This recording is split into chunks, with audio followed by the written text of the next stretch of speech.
Welcome friends, स्वागत है आपका अपने YouTube चैनल यूवी क्लासेस पर। यहाँ पे आपका बहुत बहुत स्वागत है। तो लॉकडाउन के चलते हुए हम लोग बाहर नहीं निकल पा रहे हैं, तो हमें बिल्कुल घरों में रहना है और अपने सारे काम करते हुए, घरों में रह के सारे काम करते हुए सरकार के बताए गए नियमों का पालन करना है और किसी भी तरह से इस बीमारी से का हमें डट के सामना करना है। चलो हम अपना काम शुरू करते हैं। तो जैसा कि हम लोग इलेक्ट्रोस्टैटिक्स के अंदर पढ़ रहे थे, तो उसके अंदर मुझे बहुत आप लोगों का अच्छा फीडबैक मिल रहा है कि आप लोग इसे प्रॉपर वे में देख रहे हैं, समझ रहे हैं, पढ़ रहे हैं।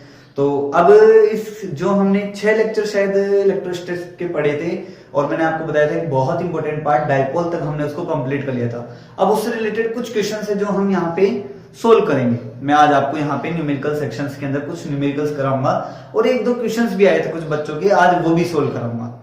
तो इसे ध्यान से समझें। क्वेश्चंस आपको आपके डिस्प्ले पे शो होंगे, पहले हिंदी मीडियम में होंगे फिर इंग्लिश मीडियम में। तो आप लोग वहां से उसका स्क्रीनशॉट ले लें या वीडियो को पॉज करके क्वेश्चंस लिख लें। 4-4, 5-5 क्वेश्चंस के 2 ब्रेक बनाएंगे जिनका साथ साथ हम सॉल्यूशंस करते जाएंगे। चलो अब देखना शुरू करते हैं। तो देखो फ्रेंड्स, पहले अब क्वेश्चंस आपके डिस्प्ले पे शो हो रहे होंगे। अब हम क्या करेंगे, इसके अंदर आपने क्वेश्चंस लिख लिए होंगे, मैं उम्मीद करता हूं। यहाँ पे हम पहला क्वेश्चन देखो, जिस हिसाब से क्वेश्चंस हैं मैं आपको यहाँ पे सोल्व करा देता हूं। मैंने आपके लिए कुछ क्वेश्चंस जो शीट तैयार किए वही आपको वहां पे शो होंगे, ठीक है। तो पहला क्वेश्चन ये था, मैं क्वेश्चन यहाँ इंग्लिश और हिंदी दोनों में बोल रहा हूँ, पूरा कंप्लीट डिटेल ना बोल के, आपके पास डिटेल में क्वेश्चन है उसको समरी में समझा रहा हूँ। पहला क्वेश्चन ये कहता है कि अगर एक रोड को रब किया जाए तो उस रोड के ऊपर 8.0, फ्रेंड्स अगर 80 दिख रहा हो तो उसको 8.0 कर लेना, 8.0 इंटू 10⁻⁻7 कूलम चार्ज आ जाता है या प्रोड्यूस हो जाता है। तो हमें ये बताना है कि उस रोड ने कितने इलेक्ट्रॉन कलेक्ट कर लिए।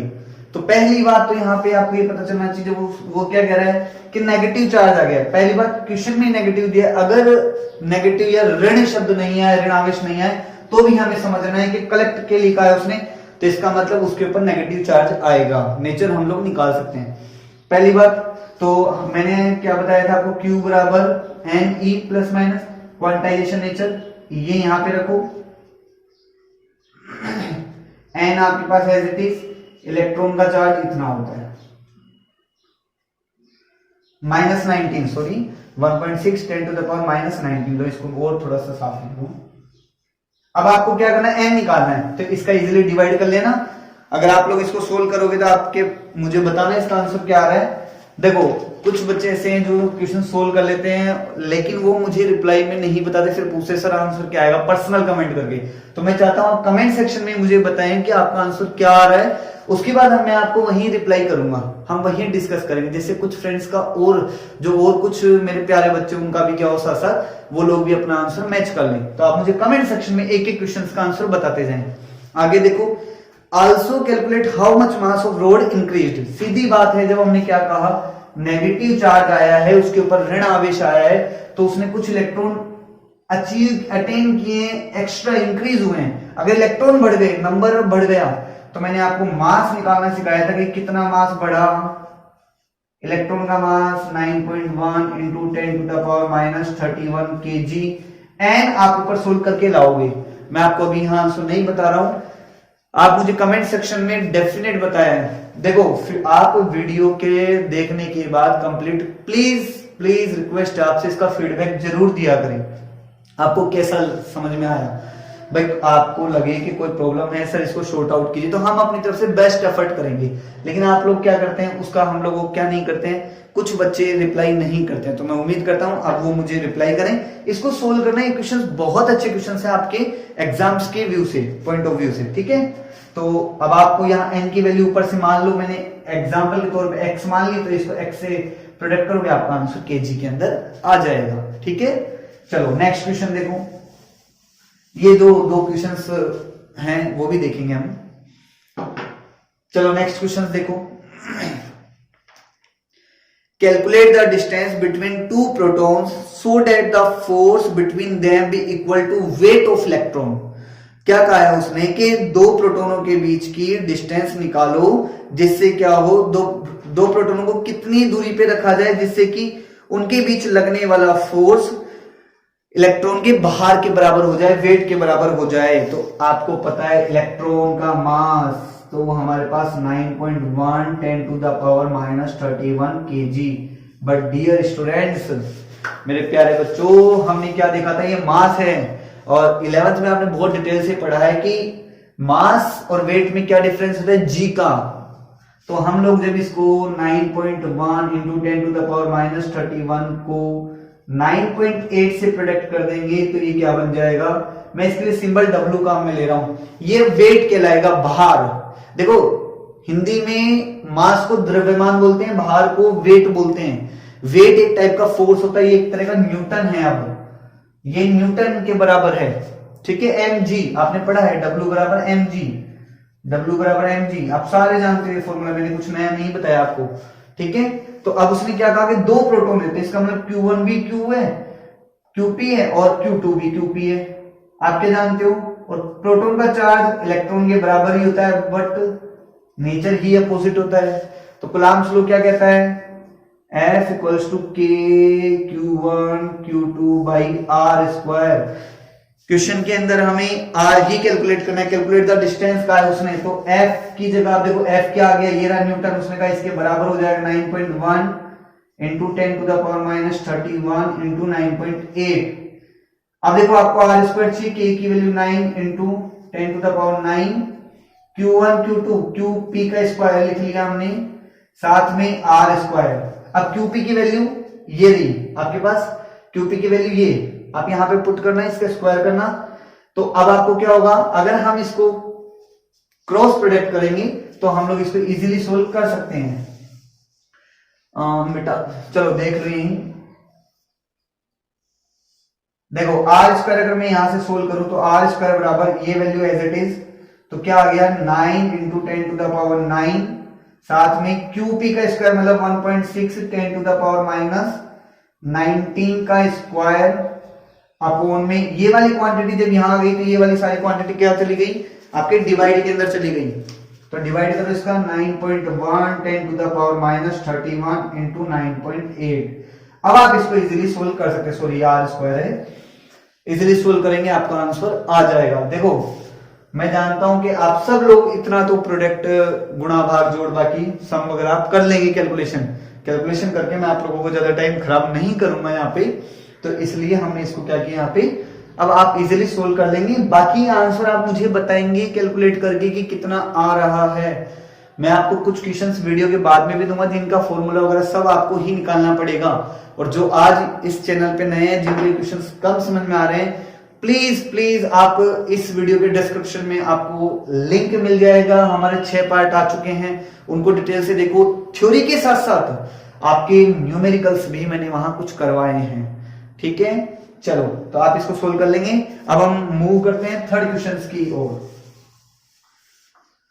थर्ड क्वेश्चन विल बी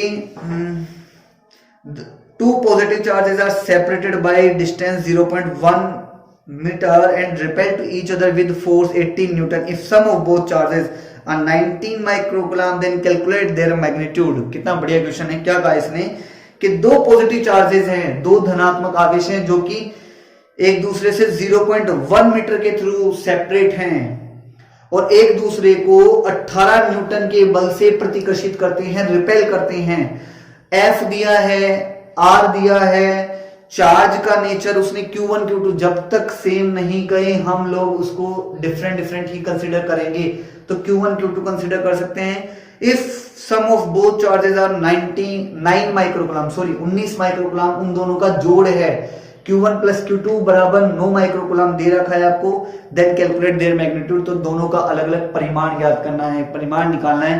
तो मैंने क्या किया, यहाँ पे हमें 18 न्यूटन दे रखा है, R बराबर 0.1 मीटर, Q1 प्लस Q2 बराबर 9 माइक्रोकूलम, ठीक है। ये आपको गिवन है, बहुत बढ़िया क्वेश्चन है, कई बार पेपर के अंदर पूछ लेता है कुछ कॉम्पिटिशन एग्जाम्स के अंदर। तो अगर हमने क्या माना, देखो माइक्रोकूलम में अगर समेशन आया तो सीधी बात है, आपने पढ़ा है कि दो सेम क्वांटिटी डिवाइड करोगे तो सेम आएगा, तो इसलिए हमने माइक्रोकूलम में कंसीडर किया।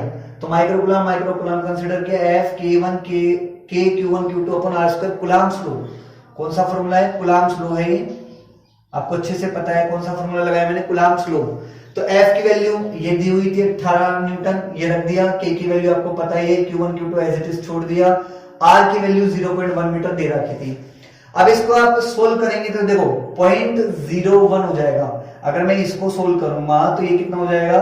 0.01, और ये इतना है तो यहां से 2 डेसिमल ऊपर गया, 10 टू द पावर 11 हो गया।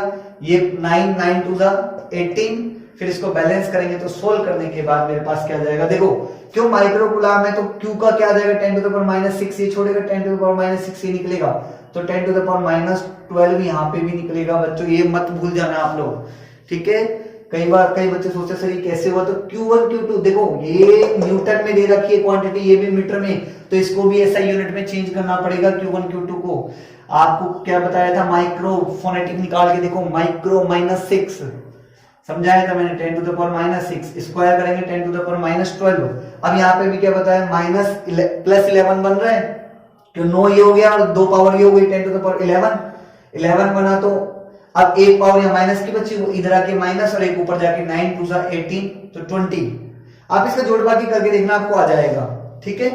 और हमें साथ साथ क्या दिया? Q1 + Q2 = 9 micro coulomb. तो अब देखो जब ऐसी कोई क्वेश्चन आ जाए तो आप इसको कैसे सोल्व करोगे? आपके पास अगर Q1 + Q2 दे रखा है, Q1 × Q2 दे रखा है, तो एक फॉर्मूला होता है Q1 - Q2 = √Q1 + Q2 का होल स्क्वायर -4 Q1 Q2। कई बच्चे पूछेंगे सर ये कहां से है, हमें नहीं पता, तो उनके लिए सीधी सी बात है, इसको सोल्व करके देख लेना। दोनों तरफ स्क्वायर करो, स्क्वायर करेंगे तो ये क्या हो जाएगा? Q1² + Q2² + 2 Q1 Q2 और -4, प्लस में से 2 गया, -2 बचेगा, -2 का स्क्वायर बराबर। आप करके देख लेना सोल्व। Q1 Q2 मैंने क्यों निकाला? फिर आसानी से मैं इसको विलोपन विधि मतलब एलिमिनेशन मेथड या सब्स्टिट्यूशन मेथड, कोई भी मेथड लगा के सोल्व कर लूंगा। Q1 + Q2 भी कितना आया मेरे पास? कितना दे रखा है? 9 माइक्रो कूलम में दे रखा है। 4 Q1 Q2 ये आ गया मेरे पास। अब मैंने यहाँ पे सोल्व किया तो यहाँ पे मेरे पास 81 - 80, इस हिसाब से सोल्व होने के बाद मेरे पास क्या आ गया? ये 1 आ गया। कितना आ गया? 1। तो अब मैं इन दोनों को क्या करूंगा? ऐड करूंगा। इक्वेशन सेकंड और फर्स्ट को ऐड, सॉरी फर्स्ट ये वाली मानो आप, इसको सेकंड मान लो, इसको थर्ड मान लो। देखो बच्चों ये आया है हमारे पास और ये हमारे को दिया हुआ है, इसलिए मैंने इसके क्वेश्चंस कंसीडर नहीं किया था, तो मैं यहाँ पे लिखूंगा सेकंड एंड थर्ड से दोनों को ऐड करूंगा। तो आप देख सकते हो -Q2 + Q2 कैंसिल आउट हो गया, Q1 बचा, तो 2Q1 = 109 10 के बाद 5 माइक्रोकूलम, 2 का डिवाइड किया। अब इसकी वैल्यू मैंने क्या करी? इक्वेशन सेकंड में रख दी। Q1 की वैल्यू तो वहां पे 4 माइक्रोकूलम, आपको समझ में आ गया होगा, ठीक है? इसको देख लो आराम से। नेक्स्ट क्वेश्चन फिफ्थ है 25 × 10 to the power -9। Hindi medium के बच्चे ध्यान से देखेंगे, उसके अंदर ये लिखा आता है -9, ऐसा कुछ लिखा हुआ होगा, तो इसका मतलब आपके पावर होता है, ठीक है? अभी जो टाइपिंग होती है उसके अंदर इसका मतलब पावर आता है, तो इसका ध्यान रखेंगे। वैसे तो आप लोगों को पता होगा, जिनको नहीं पता तो वो इसका मतलब समझेंगे। मैंने ये लिखा है, यूं लिखा है, तो इसका मतलब मैं ये कहना चाह रहा हूं कि ऐसा है ये, ठीक है? अब जहां भी आपको ऐसा सिंबल मिले उसका मतलब ये समझ लेना। 25 × 10 टू द पावर -9 कूलम और -25 × 10 to the power -9 coulomb are separated by 6 metre. अगर आप बड़े ध्यान से देखेंगे तो आपको समझ में आएगा। ये आपने क्वेश्चन नोट कर लिया होगा।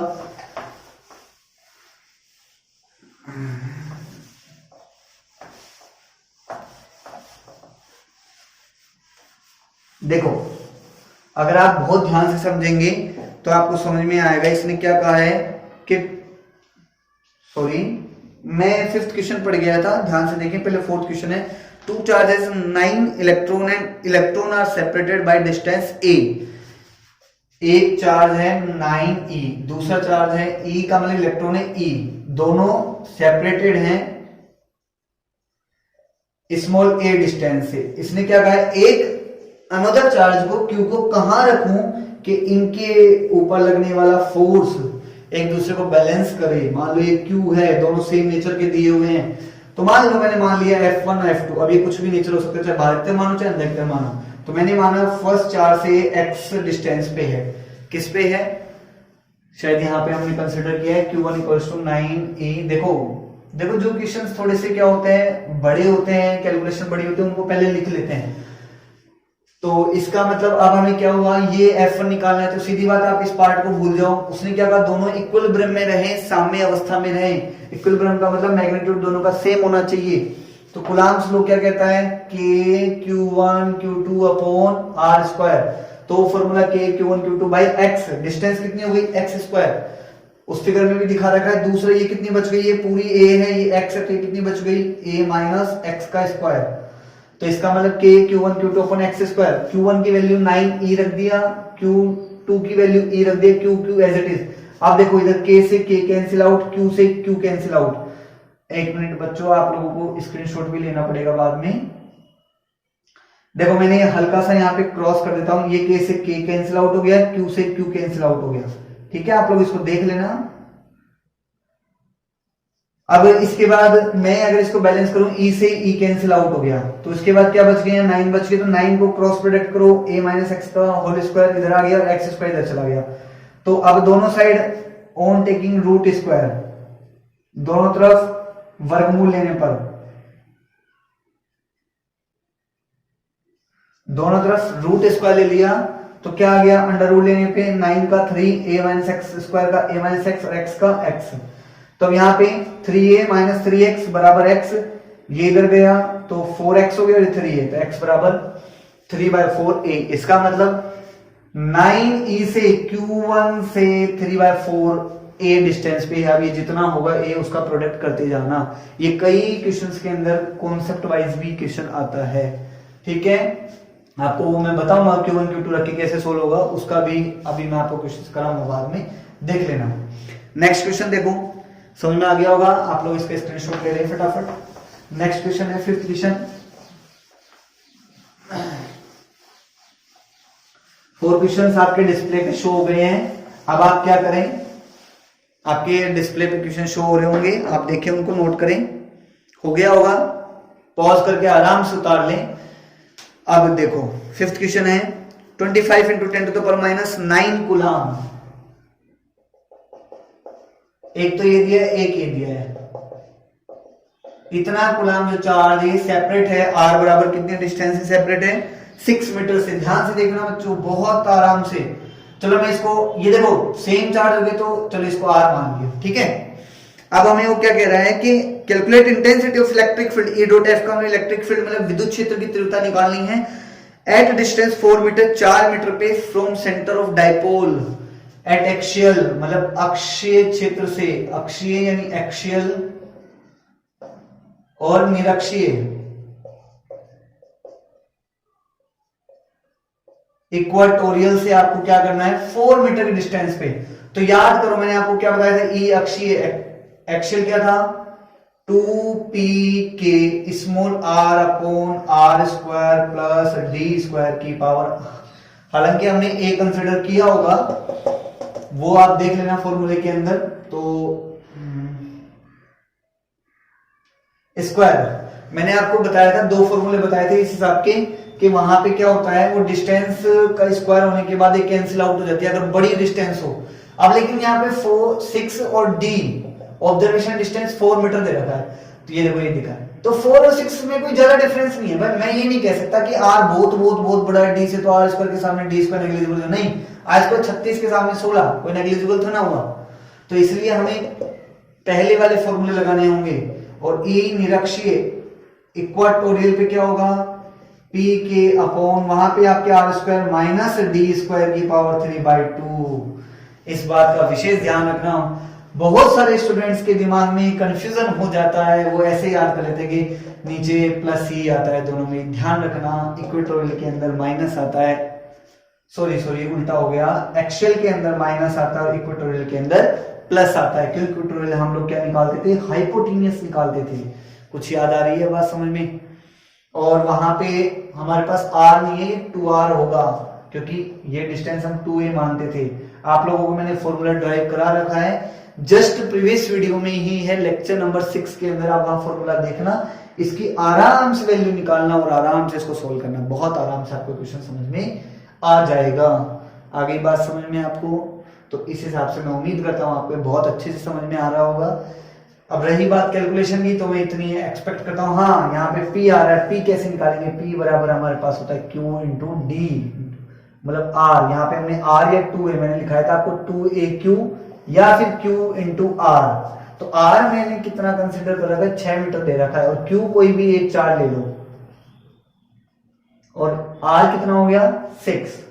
25 6 150 इंटू 10 टू द पावर 9। चाहो तो आप इसको बैलेंस कर सकते हो, 1.5 into 10 to the power minus 11 भी लिख सकते हो, ठीक है।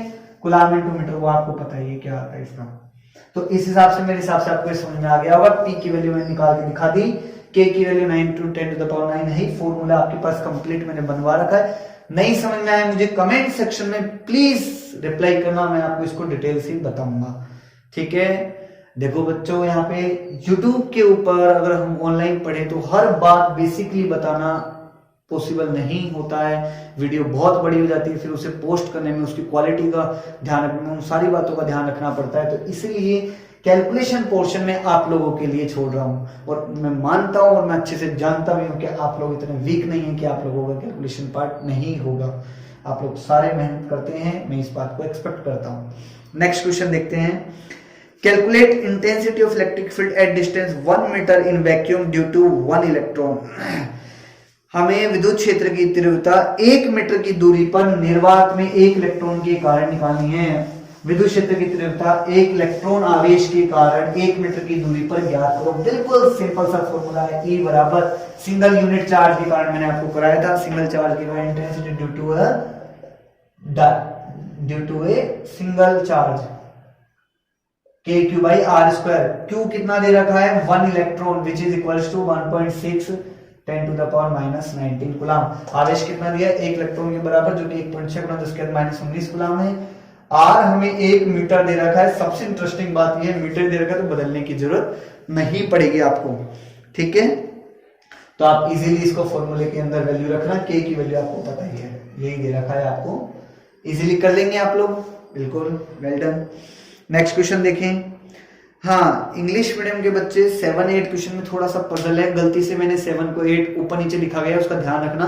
मैं क्वेश्चन नंबर 7 पढ़ रहा हूं पहले, हिंदी मीडियम के बच्चों के लिए बिल्कुल सही ही है, और आप ध्यान से क्वेश्चन समझना साथ साथ। A force of 4.5 Newton act on charge. इतना उसने कहा है कि एक फोर्स है, बल है 4.5 न्यूटन का, जो कि एक आवेश दे रखा है, चार्ज कितना दे रखा है?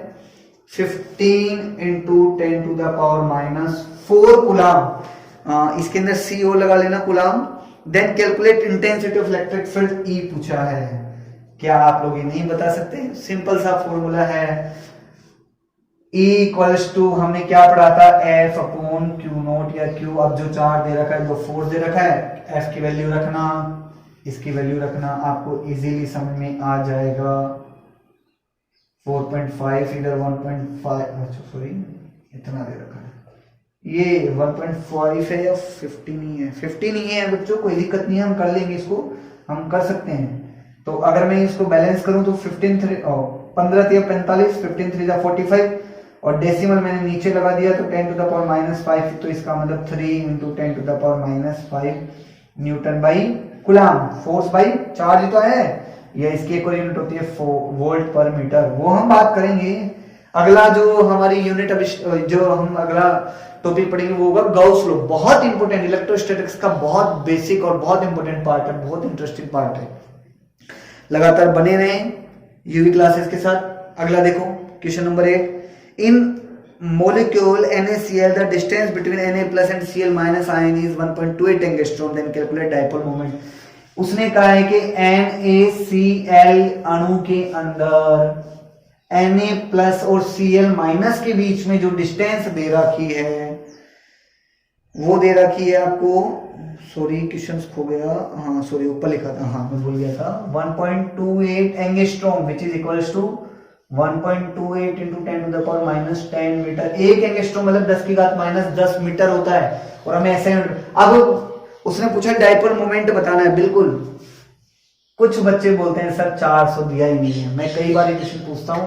तो यहाँ पे देखो चार्ज का मतलब आपको यहां से पता करना है, NaCl स्टैंडर्ड पोजीशन में ऐसे होता है, इसके अंदर लास्ट में 17 होते हैं और इसके अंदर 11 होते हैं, लेकिन Na प्लस का मतलब इसने एक इलेक्ट्रॉन अपना इसको दे दिया, तो ट्रांसफर कितने चार्ज का हुआ, एक इलेक्ट्रॉन का। Q प्लस तो एक इलेक्ट्रॉन ही तो आ रहा है, एक इलेक्ट्रॉन ही तो आ रहा है, चाहे प्लस मान लो इधर से मान लो, तो इसका मतलब चार्ज यही तो हो गया। क्या अब नहीं हो जाएगा क्या, P बराबर Q इंटू आर। मुझे पता है अब तो सारे बच्चे बोलेंगे सर हम कर ही लेंगे, क्योंकि आपको सबको आता है, सिर्फ आपको तो एक कहते हैं ना सर, मतलब क्या कहते हैं हम लोग की, सर 16 तो मैं हूं, बस चिमनी दिखाने की जरूरत है, मुझे तो थोड़ी सी चिमनी दिखाने की जरूरत है, आपको चिंगारी दिखाने की जरूरत है, 16 तो आप तुरंत बन सकते हो, मुझे पता है आप लोग कर सकते हैं। नेक्स्ट क्वेश्चन देखें, what will the magnitude of electric field which balance to weight of one electron। ये भी बहुत अच्छा क्वेश्चन है। इसमें कहा है कि इंटेंसिटी ऑफ इलेक्ट्रिक फील्ड, विद्युत क्षेत्र की तीव्रता क्या होगी यदि वो एक इलेक्ट्रॉन के भार को बैलेंस करे। देयर इज अ भार, मतलब वेट की बात की है वापिस इन्होंने।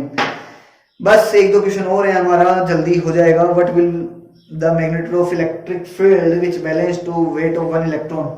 मतलब उसने कहा है कि हमें इंटेंसिटी ऑफ इलेक्ट्रिक फील्ड निकालनी है जो कि किसको बैलेंस करती है, इलेक्ट्रॉन के वेट को बैलेंस करती है। मैं ऐसे लिख सकता हूं, वेट को बैलेंस करती है, ठीक है, इंटेंसिटी। तो अब एक बात देखो, वेट अपने आप में क्या होता है, एक टाइप का फोर्स होता है, आपको समझाया था। अभी इंटेंसिटी की बात कर रहा है और उसने कहा है एक इलेक्ट्रॉन, ठीक है, तो क्यों मतलब एक इलेक्ट्रॉन होंगे। अब अगर मैं ऐसे लिख दूं तो ये तो पॉसिबल ही नहीं है, कारण हम लोग क्या पढ़ते थे कि सेम यूनिट बराबर हो सकती है।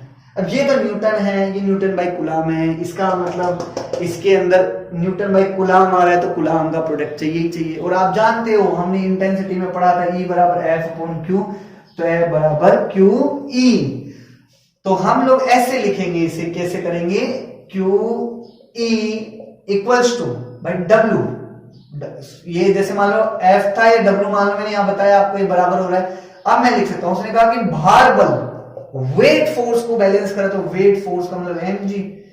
m इलेक्ट्रॉन के लिए मुझे आपको बताने की जरूरत नहीं है कि ये होता है, ये आप सब अच्छे से जानते हैं, ये हो गया। Q की वैल्यू भी मुझे आपको बताने की बिल्कुल भी जरूरत नहीं है, आप सब अच्छे से जानते हैं। E की वैल्यू क्या इजी वे में नहीं आ जाएगी, आ जाएगी नहीं आ जाएगी, क्यों प्यारे बच्चों, अब निकाल लोगे, हो जाएगा।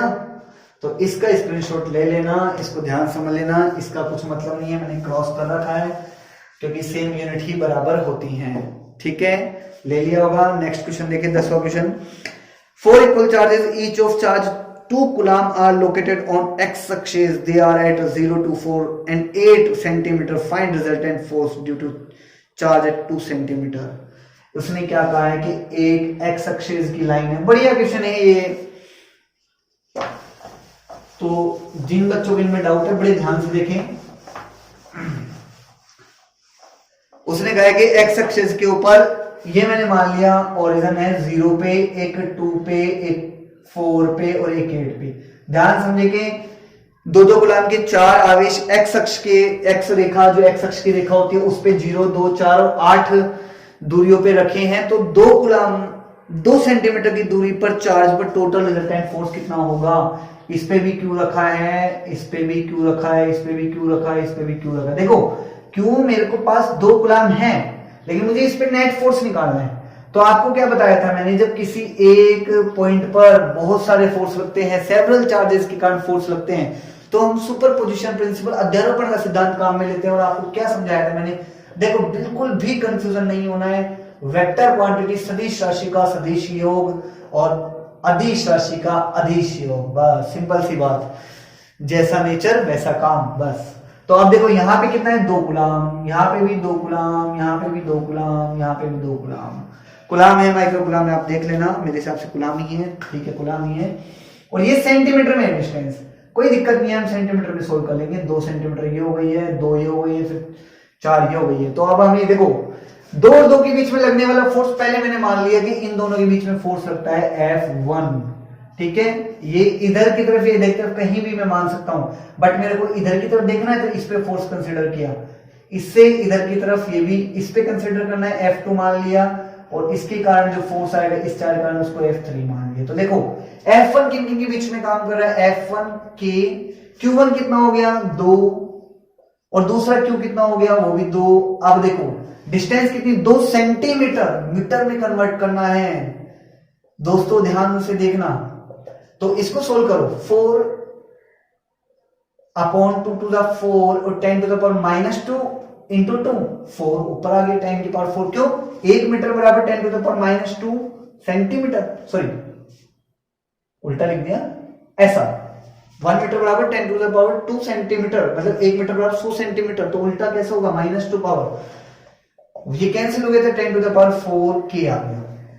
आप कहोगे सर अब डायरेक्शन की बात करूं मैं, वेक्टर क्वांटिटी की बात करूं तो वेक्टर में क्या हो जाएगा, इधर की तरफ मैंने मान लिया x इस तरफ चल रहा है 0 से x की तरफ, तो x के लिए हम यूनिट वेक्टर क्या लेते हैं आई कैप ले लो या x कैप लगा लो, आपकी मर्जी है, चाहे तो चलो आई कैप ही लगा लो, आप लोग लगा लिया।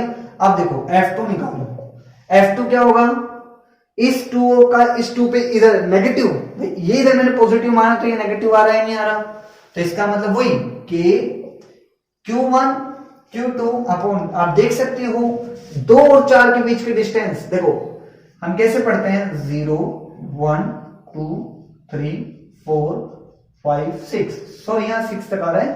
अब मैं ये यहां से देखिए, देखो 0 से हमेशा डिस्टेंस मेजर कर रहे हैं, ये 2 सेंटीमीटर, लेकिन मेरे को यहाँ पे ऑब्जेक्ट मेरा यहाँ पे रखा है, मुझे ऑब्जर्वेशन पॉइंट यहाँ पे रखा है, 4 पे गए तो 4 से मेरे को कितना आना है, 2 ही तो आना है, 1 सेंटीमीटर 2 ही तो आना है, तो इसका मतलब 2 इंटू वही 10 टू द पावर -2 का स्क्वायर। अब भी अभी इसको सोल्व किया है तो मैं इसको वापस लिख सकता हूं, लेकिन वेक्टरली क्या लिखूंगा 10 की पावर 4 के रिवर्स डायरेक्शन में आ रहा हूं तो माइनस लगा सकता हूं, किसके साथ, -i कैप। समझ में आ रहा है, इक्वेशन फर्स्ट सेकंड थर्ड।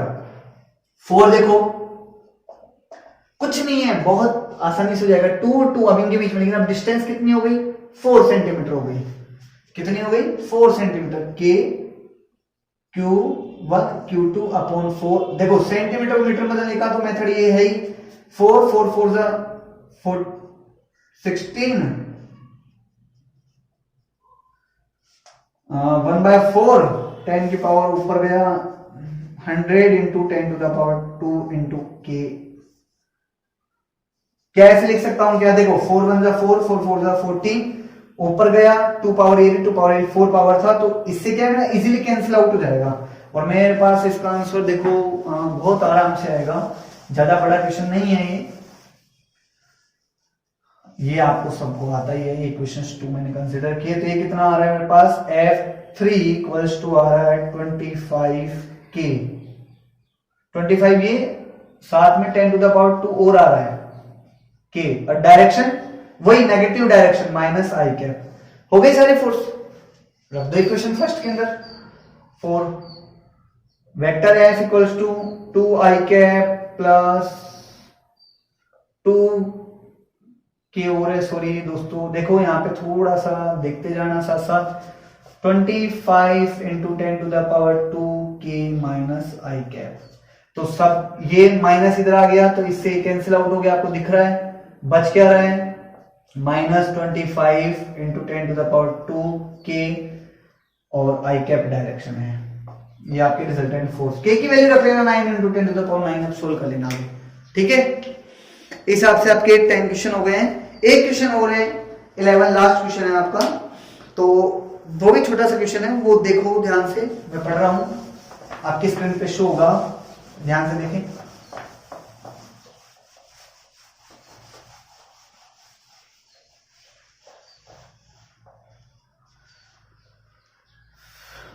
चार समान आवेश प्रत्येक Q मान का स्मॉल a भुजा वाले वर्ग के चारों कोनों पर स्थित है, प्रत्येक आवेश पर शेष आवेशों के कारण परिणामी बल ज्ञात कीजिए। क्या कहा इन्होंने कि 4 equal charges each of value small q are located at the 4 corners of a square of side small a.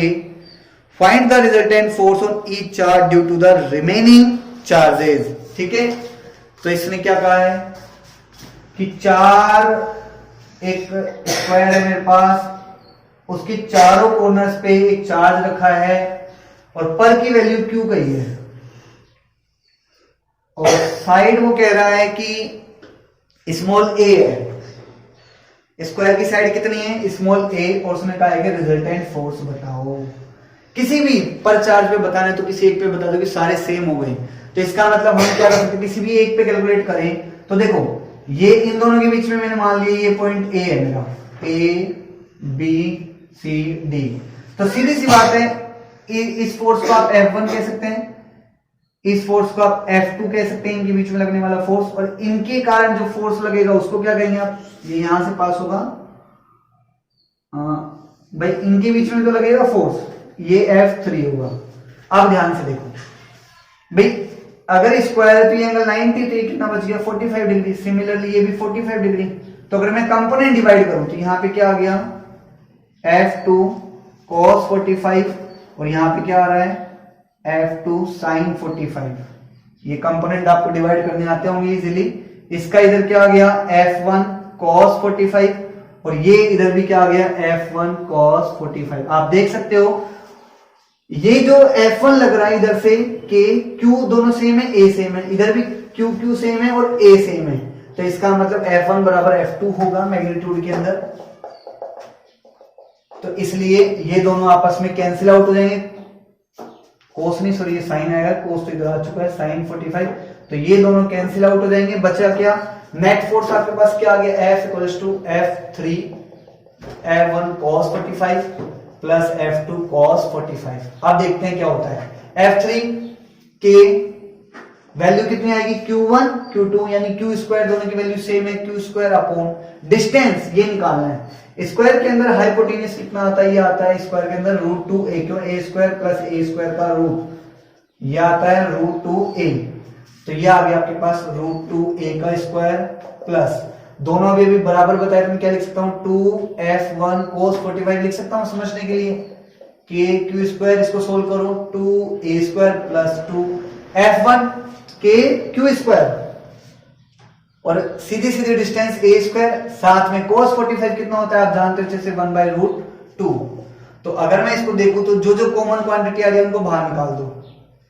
a square यहां पे क्या बच गया?